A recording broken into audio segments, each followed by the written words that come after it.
আল্লাহর হাবিব সাল্লাল্লাহু আলাইহি ওয়াসাল্লামের একটা অভ্যাস ছিল, তিনি কোন এলাকায় গেলেই প্রথমে একটা মসজিদ বানায় ফেলতেন।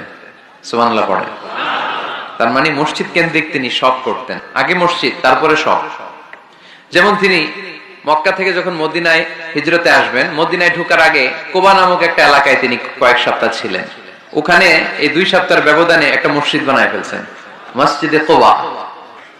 প্রতি শনিবারে তিনি মসজিদে কোবায় যেতেন, ওখানে যে সালাত পড়তেন।